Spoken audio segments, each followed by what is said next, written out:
और आइए अब आपको दिखाते हैं कि क्या है बयानों के तीर जो चुनाव में सुर्खियां बने हैं। बयान टॉप 9। कल पीएम की बिजनौर की रैली रद्द होने पर आरएलडी सुप्रीमो जयंत ने चुटकी ली और कहा कि बीजेपी का मौसम ही खराब हो गया। बिजनौर की धरती से घोषणा की थी कि चौधरी चरण सिंह जी के नाम से हम किसानों के लिए नई योजना बनाएंगे और 5 साल चौधरी चरण सिंह जी का नाम नहीं लिया गया, ना कोई योजना सरकार बना पाई। तो मैं तो सोच रहा था आज वहाँ बिजनौर जाएंगे तो उनसे सवाल पूछा जा सकता है और वो कुछ ना कुछ जवाब दे सकते हैं, सफाई दे सकते हैं, लेकिन भाजपा का मौसम इतना खराब हो गया कि बिजनौर का उन्होंने प्रोग्राम ही कैंसिल कर दिया। तो मौसम की खराबी पर जयंत ने इधर चुटकी ली, उधर सहारनपुर में पत्रकारों से बातचीत से पहले उनके मित्र और एसपी सुप्रीमो अखिलेश यादव का माइक ही खराब हो गया। कई पाबंदियां लगाई हैं, उन नियमों का पालन करते हुए। अरे ये कैसी आवाज है जो नहीं आवाज पहुंच रही है? कहां आवाज गूंज रही है? ये जो कहीं और आवाज जा रही है, कहां जा रही है? लगता है दिल्ली या लखनऊ जा रही है आवाज। नहीं, क्योंकि नई तरह की चीजें हो रही हैं, इसलिए ये थोड़ी बहुत रुकावटें आती हैं। उधर यूपी के चुनाव में पूर्वांचल के लोगों के साथ बंगाल में क्या हुआ था, इसकी बात करते हुए जेवर की एक सभा में केंद्रीय मंत्री स्मृति ईरानी ने अखिलेश यादव को टारगेट किया। उत्तर प्रदेश वासी जो भगवाधारी हो, जो तिलक लगाते हो या बनारस का पान चाहते हो, उनको उनके सभ्यता, उनके संस्कार, उनके खान पान के लिए सरेआम जलील किया।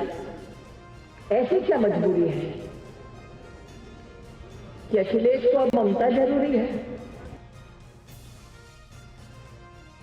बीएसपी सुप्रीमो मायावती ने भी एसपी सुप्रीमो अखिलेश यादव की कमजोरी सबके सामने रख दी। बरेली में एक सभा में उन्होंने समाजवादी पार्टी पर पक्षपात का आरोप लगाया।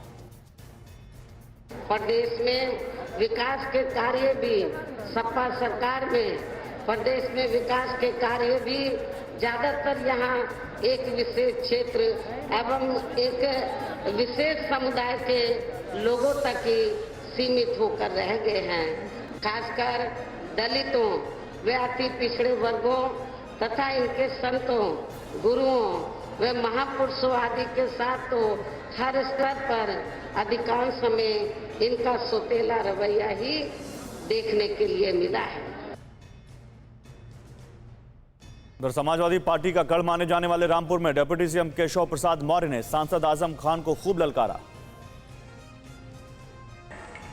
प्रदेश में लाखों निर्दोषों को जेल भिजवाने वाले मोहम्मद आजम खान आज कह रहे हैं मेरे ऊपर बकरी चोरी का मुकदमा लिखा गया।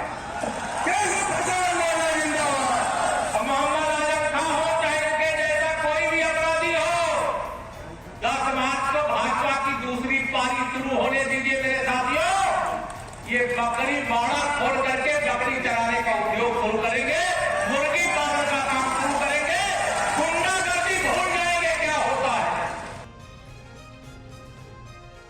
आम आदमी पार्टी के नेता संजय सिंह ने बीजेपी पर तंज कसा और केंद्रीय गृह मंत्री अमित शाह के मुगली घुट्टी वाले बयान पर चुटकी ली। और मैंने तो भाजपाइयों के लिए नारा दिया है कि सीता मैया दुखी हैं भाजपा के काम से और सारा पैसा खा गए मेरे पति के नाम से। ये कोई चौराहे के गुंडे का चुनाव नहीं हो रहा है, ये उत्तर प्रदेश की विधानसभा का चुनाव हो रहा है। इस प्रकार की भाषा बोलना, अभी मैं सुन रहा था हमारे गृह मंत्री जी को, वो मुगली घुट्टी 555 पिए हुए हैं। 1.5 साल में बच्चा पीना छोड़ देता है मुगली घुट्टी, वो मुगली घुट्टी पिए हैं। कह रहे हैं जाटों से हमारा 650 साल पुराना रिश्ता है। 80 में पार्टी बनी, 650 साल पुराना रिश्ता हो गया। ममता दीदी के यूपी के चुनावी मैदान में उतरने पर बंगाल के बीजेपी नेताओं ने भी ममता दीदी को निशाने पर लिया। सुनिए क्या कहा बीजेपी नेता शुभेंदु अधिकारी ने। पूरा मथुरा से लेकर गोरखपुर तक एक ही आवाज, जो राम को लाई है यूपी उसको लाएंगे। जो अयोध्या सजाई है, काशी भी सजाई है, वो मथुरा भी सजाएंगी। उसका नाम है जोगी बाबा।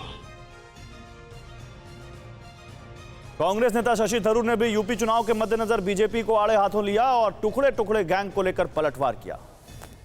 टुकड़े टुकड़े का मतलब क्या है? जो आप देश का विभाजन कर रहे हैं, देश को ऐसे बांट रहे हैं तो कौन कर रहा है? मैं तो कुछ सालों पहले कहा था कि असली टुकड़े टुकड़े गैंग इस देश में तो भाजपा ही है, क्योंकि ये भाजपा की वजह से हिंदू मुसलमान जो भाई भाई थे तो अभी उनको मजहब के बेसिस में अलग करवा दिया। आप हिंदी भाषण बोले वाले और नॉन हिंदी भाषण बोले वाले उनके भी विभाजन कर दिया। चुनाव के जोश में नेता बयानों की मर्यादा लांघने से भी बाज नहीं आ रहे हैं। यूपी के साहिबाबाद में चुनाव प्रचार के दौरान समाजवादी पार्टी के प्रत्याशी अमरपाल सिंह ने अपने ही दल को कोसा। मेरा दल से क्या है, उसे तुम्हें क्या लेना? तुम्हें तो सोचना चाहिए कि अमरपाल शर्मा इसका चुनाव चिन्ह साइकिल है। भाड़ में जाए पार्टी कौन है? पार्टी से आपका नाता नहीं है, पार्टी से मेरा नाता। आपका तो मेरे से, मेरा आपसे। आपको सोचना चाहिए कि हम व्यक्तित्व को वोट करेंगे, हम दल को वोट नहीं करेंगे। हाँ, दल को वोट करो, जब देश की बात आ रही हो करो।